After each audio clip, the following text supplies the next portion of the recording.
আমাদের ইউনিভার্সের ব্যাপারে একটা সবথেকে অ্যামেজিং ব্যাপার হলো এটার ইমেন্স সাইজ। এটা কতটা আনবিলিভেবলি বড়।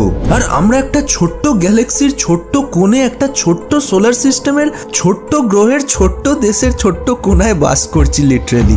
যদি কোনোদিন কোনোভাবে এই পৃথিবীতে কিছু হয় যার ফলে ধরো বিনাশ শুরু হয়ে যায়, যেমন ধরো উল্কা পড়তে পারে, দূর থেকে কোনো গামারে বার্স্ট এসে আঘাত করতে পারে, এমনকি আমাদের সূর্যই তো 5 বিলিয়ন বছর পর রেড সুপার জায়ান্ট হয়ে পৃথিবীটাকে গিলে নেবে, তাহলে এসব জেনেও আমরা কেন তাহলে অন্য কোনো গ্যালাক্সির অন্য কোনো গ্রহের খোঁজ করছি না বা সেখানে বাস করার প্ল্যান করছি না? এমন কোনো গ্রহ কি পাওয়া যায়নি যেখানে পৃথিবীর মতোই জল, বায়ু এসব আছে, যেখানে মানুষ থাকতে পারে?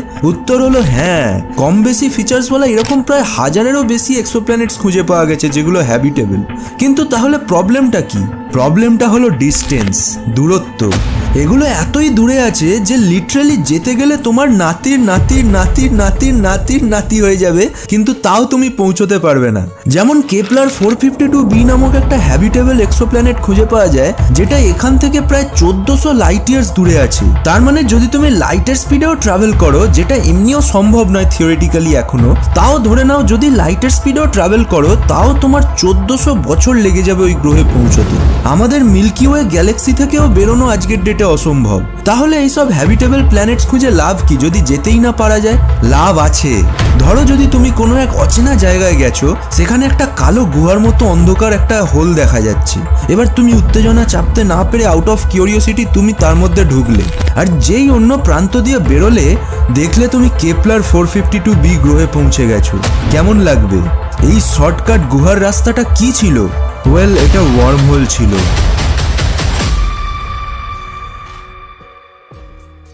2014 সালে একটা মুভি এসেছিল ইন্টারস্টেলার, তোমরা হয়তো জানবে।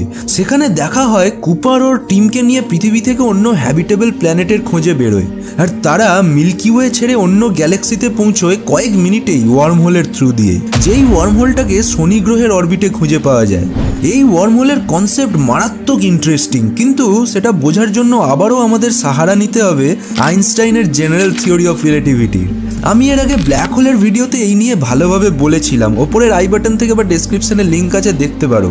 যাই হোক, তো আইনস্টাইনের এক ইকুয়েশন অনুযায়ী এনার্জি আর মাস কিভাবে কোনো স্পেস টাইম ফ্যাব্রিকের ওপর প্রভাব ফেলে সেটা বলা হয়। সহজভাবে বোঝানোর জন্য তিনি বলেন, একটা ফ্যাব্রিক কল্পনা করো যার মধ্যে কোনো অবজেক্ট রাখলে তার ওজনের ফলে সেই ফ্যাব্রিকটা বেন্ড হয়ে যায় বা কার্ভ হয়ে যায়। এবার যে যতটা ভারী সে ততটা ওখানে কার্ভ করবে ওই ফ্যাব্রিকের ওপর। সেরকমই স্পেস টাইম ফ্যাব্রিকের মধ্যেও কোনো স্টার বা প্ল্যানেট যে থাকে, যার মাস যত বেশি সে ওই স্পেস টাইম ফ্যাব্রিকটাকে তত বেন্ড করে বা কার্ভ করে দেয়। আর আমরা তো জানি ব্ল্যাক হোলের মাস কত বেশি হয়, তাই ব্ল্যাক হোল এই স্পেস টাইম ফ্যাব্রিককে ইনফাইনাইটলি বেন্ড করে দেয়, কারণ এর মাস সব থেকে বেশি হয়। আর এখান থেকেই কল্পনা করা হয় ওয়ার্ম হোলের। সিম্পল ভাবে বলতে গেলে ধরো দুটো পয়েন্ট আছে, এ আর বি।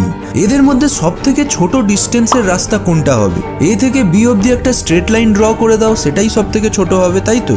কিন্তু এটা তো 2D মানে 2 ডাইমেনশনের মধ্যে তুমি ভাবলে। যদি এবার এটাকে 3D তে আনা যায় আর এটাকে কার্ভ করে বেঁকিয়ে দুটো পয়েন্টকে মিলিয়ে দেওয়া যায়, এবার এ আর বি এর মধ্যে সব থেকে শর্টকাট রাস্তা কোনটা বলো? সেই আগের স্ট্রেট লাইনটা নাকি এ আর বি এর মাঝের ছোট্ট ডিস্টেন্সটা, যেটাকে একটা পাইপের মতো কিছু দিয়ে কানেক্ট করে দিলেই শর্টকাট রাস্তাটা পাওয়া যাবে? এটাই হলো ওয়ার্ম হোল। সেরকমই আমাদের এই 3D ওয়ার্ল্ডকে যদি 4D তে নিয়ে যাওয়া যায় তাহলে এইরকমই শর্টকাট পাওয়া যাবে, যাতে করে আমরা লিটারালি কয়েক মাসেই সেই মিলিয়ন লাইট ইয়ার্সের দূরত্ব ট্রাভেল করে ফেলবো, লাইটের থেকেও ফাস্ট। যেটা 3D মানে 3 ডাইমেনশনাল সিস্টেমে লাইটের স্পিডে গেলেও মিলিয়ন বছর লেগে যেত। তুমি ওয়ার্ম হোল লিখে ইন্টারনেটে সার্চ করলে এইরকম কিছু ছবি হয়তো দেখতে পাবে। আসলে হচ্ছেটা কি, এখানে কোনো এমন অবজেক্ট যেটা এতই ভারী, যেটা স্পেস টাইম ফ্যাব্রিক বা মেশটাকে এতটাই বেন্ড করে দিয়েছে যে সেটা স্পেস টাইম ফ্যাব্রিকের অন্য প্রান্ত দিয়ে বেরিয়ে গেছে লিটারালি। আর এই শর্টকাট কানেকশন যেটা স্পেস টাইম ফ্যাব্রিকের দুটো পয়েন্টের মাঝে একটা হোল বানিয়ে দিয়েছে, সেটাকেই আজ ওয়ার্ম হোল নামে জানা যায়। যদিও আজ অব্দি এই ওয়ার্ম হোল শুধুই একটা থিওরি, এটাকে কিন্তু খুঁজে পাওয়া যায়নি, শুধু আইনস্টাইনের ফিল্ড ইকুয়েশন থেকে ডিরাইভ করা একটা থিওরি এটা। তাই এখনো বিজ্ঞানীরা শিওর নন যে ওয়ার্ম হোল আদৌ এক্সিস্ট করে কিনা। অনেক সায়েন্টিস্ট মনে করেন যে এই ইউনিভার্সের নানা জায়গায় ওয়ার্ম হোল তৈরি হয়, আবার সেগুলো বন্ধ হয়ে যায়। আর সেগুলো এতই ছোট সাইজের হয় সেগুলোকে ডিটেক্ট করা বা খুঁজে পাওয়া খুবই মুশকিল। আর খুঁজে পেলেও সেটার সাইজ এতই ছোট যে তার মধ্যে দিয়ে ট্রাভেল করাও ইম্পসিবল। কিন্তু যদি কোনোভাবে বড় ওয়ার্ম হোল এক্সিস্ট করেও থাকে থাকে তাহলে সেটা কিন্তু টাইম মেশিনের কাজ করবে। কারণ তুমি নিজেই ভেবে দেখো, কয়েক মিনিটেই millions of light years travel করে ফেলছো। তার মানে লাইটও এক প্রান্ত থেকে অন্য প্রান্তে পৌঁছানোর আগে তুমি পৌঁছে যাচ্ছ, মানে তুমি লাইটের থেকেও ফাস্ট ট্রাভেল করছো। তাহলে তুমি টাইম ট্রাভেল করে ফেলছো, তাই নয় কি? এবার এখানে এই কনসেপ্টটা যদি সত্যিও ভেবে নেওয়া হয়, চলো ভাবা যাক এটা একদম ট্রু, তাহলেও ফার্স্টেই একটা প্রবলেম আসে যে আমাদের এই ওয়ার্ম হোলের ওপেনিং মানে ঢোকার মুখটা বানানোর এবং ধরে রাখার জন্য একটা বিশাল গ্র্যাভিটেশনাল ফোর্সের দরকার পড়বে। আর সেটা কিভাবে পাওয়া যাবে? অনেকে ভাববে কেন, ব্ল্যাক হোল আছে তো। হ্যাঁ, ঠিকই ভেবেছো। এটাই থিওরাইজ করা হয় যে এই ওয়ার্ম হোলের টানেলের মুখটা ওপেন করার জন্য একটা ব্ল্যাক হোলই ইউজ হতে পারে, কারণ শুধুমাত্র ব্ল্যাক হোলের মধ্যেই এত গ্র্যাভিটেশনাল ফোর্স আছে যেটাকে ধরে রাখবে। তো যেহেতু ব্ল্যাক হোল নিজের মধ্যে সবকিছু টেনে নেয়, তাই একটা দিক দিয়ে তুমি ঢুকবে আর অন্য দিক দিয়ে বেরিয়ে যাবে। কিন্তু ওয়েট, যাদের দিমাগ একটু বেশি চলে তারা নিশ্চয়ই গেস করে ফেলেছো যে সেকেন্ড প্রবলেমটা কি হতে চলেছে।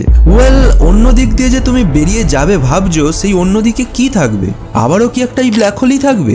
তাই যদি হয়, আমরা সবাই জানি যে ব্ল্যাক হোল দিয়ে লাইটও বেরোতে পারে না, তাহলে তুমি বেরোবে কিভাবে? তুমি তো ওই ওয়ার্ম হোলে তাহলে ঢুকলে ওখানেই মাঝে ট্র্যাপ হয়ে রয়ে যাবে সারা জীবনের জন্য, বেরোতেই পারবে না। তার মানে বেরোনোর মুখে এমন কিছু দরকার যেটা পুরো ব্ল্যাক হোলের উল্টো কাজ করবে, যে নিজের মধ্যে সবকিছু টেনে না নিয়ে বরং দূরে সরিয়ে দেবে নিজের থেকে। হ্যাঁ, ঠিকই গেস করেছো, হোয়াইট হোল। এই হোয়াইট হোলের কনসেপ্ট কিন্তু আইনস্টাইনের ফিল্ড ইকুয়েশন দিয়ে অলরেডি প্রমাণ করা হয়ে গেছে। এর আগে আমি হোয়াইট হোলের ভিডিওটায় বলেছিলাম যে হোয়াইট হোল পুরো ব্ল্যাক হোলের উল্টো কাজ করে। যেখানে ব্ল্যাক হোল নিজের মধ্যে সবকিছু টেনে নেয়, কিছু বেরোতে দেয় না, সেরকম হোয়াইট হোল নিজের মধ্যে থেকে সবকিছু বের করে দিতে থাকে আর কিছুই ঢুকতে দেয় না, এমনকি লাইটও না। আর তাই তো হোয়াইট হোল থেকে সবকিছু এমনকি লাইটও এমিট হতে থাকে, তাই হোয়াইট হোল পুরো সাদা আর মারাত্মক উজ্জ্বল হয়। কিন্তু এই হোয়াইট হোল কিভাবে সৃষ্টি হয় সেটাই তো আমরা জানি না। যেমন ব্ল্যাক হোল আমরা জানি যে কোনো বিশাল বড় স্টার কোল্যাপস হয়ে গিয়ে ফেটে সুপারনোভা এক্সপ্লোশন ঘটিয়ে ব্ল্যাক হোল হয়ে যায়, কিন্তু হোয়াইট হোল কিভাবে তৈরি হয় সেটাই সব থেকে বড় মিস্ট্রি। অনেকের মতে যখন বিগ ব্যাং হয়ে ইউনিভার্স তৈরি হয়, তার আগে ইউনিভার্সটা একটা বিশাল বড় হোয়াইট হোলের মধ্যে ছিল, যার মধ্যে থেকে সবকিছু বেরিয়ে সব সৃষ্টি হয়। এনিওয়েজ, হোয়াইট হোলের ব্যাপারে ডিটেলসে এখানে বলছি না, ওটা অলরেডি আমার হোয়াইট হোলের ভিডিওটায় বলেছি, ওপরের আই বাটন থেকে বা ডেসক্রিপশনে লিংক পেয়ে যাবে। যদিও হোয়াইট হোল আজকে শুধুই একটা থিওরিটিক্যাল অবজেক্ট, কিন্তু ভেবে দেখো ব্ল্যাক হোলও কিন্তু আগে শুধুই থিওরি ছিল, তারপর পাওয়া গেল তো ব্ল্যাক হোলের প্রমাণ। সেরকম হোয়াইট হোলের ক্ষেত্রেও এমনটা হতেই পারে কখনো না কখনো, তাই না? আর তখন যদি হোয়াইট হোল খুঁজে পাওয়া যায়, তাহলে ওয়ার্ম হোলের হওয়ার সম্ভাবনাও অনেক গুণ বেড়ে যাবে। কিন্তু ধরো এসব সত্যিই যদি হয়েও যায়, মানে ধরো এই হোয়াইট হোল ওয়ার্ম হোল যদি একদিন সত্যিই খুঁজে পাওয়া যায়, তাও বিজ্ঞানীরা খুবই ডাউট করেন যে মানুষ আদৌ ওই ওয়ার্ম হোলের মধ্যে দিয়ে ট্রাভেল করতে পারবে নাকি পারবে না। যাই হোক, মোট কথা, যদি ওয়ার্ম হোল সত্যি নাও হয়, এর মানে এই নয় যে আর ভবিষ্যতে কোনো উপায়ই খুঁজে পাওয়া যাবে না লাইটের থেকে ফাস্ট ট্রাভেল করার। যেমন একটা সলিউশন প্রপোজ করা হয় অ্যালকুবিয়ার ড্রাইভ, যেটা প্রপোজ করেন থিওরিটিক্যাল ফিজিসিস্ট মিগুয়েল অ্যালকুবিয়ার 1994 সালে। এখানে কনসেপ্টটা হলো একটা স্পেসক্রাফট হবে যেটা লাইটের থেকে বেশি স্পিডে ট্রাভেল করবে। কিভাবে? ওয়েল, এমনটাই করবে সামনের স্পেস টাইম কার্ভকে কন্ট্রাক্ট করে আর পিছনের স্পেস টাইম কার্ভেচারকে এক্সপ্যান্ড করে। তাই এটাও মানে এই অ্যালকুবিয়ার ড্রাইভটাও আইনস্টাইনের ফিল্ড ইকুয়েশনের একটা সলিউশন বলাই যায়। কার কার মনে হচ্ছে যে এই ওয়ার্ম হোল সত্যি ইউনিভার্সে এক্সিস্ট করতেই পারে? কমেন্টে জানাও। আর হ্যাঁ, নেক্সট টপিকের আইডিয়া দাও তোমরা কমেন্টে, কি নিয়ে এরপর তোমরা নেক্সট ভিডিও দেখতে চাও। যার কমেন্টে বেশি ভোট বা লাইক বা যে কমেন্টটা বেশি বেশি করে আসবে সেইটার উপরই ভিডিও বানাবো। ইন্টারেস্টিং কিছু দিও, বোরিং দিও না প্লিজ। আর ইনস্টাগ্রামে ফলো করে দেখিয়ে দাও বাঙালিরা উল্টোপাল্টা কন্টেন্ট ক্রিয়েটারদেরই শুধু ফলো করে না, সায়েন্সও ভালোবাসে। হোয়াটসঅ্যাপ চ্যানেলেও জয়েন করে নিও, নিচে সব লিঙ্ক আছে। চলো দেখা হচ্ছে নেক্সট ভিডিওতে। Till then guys, bye by.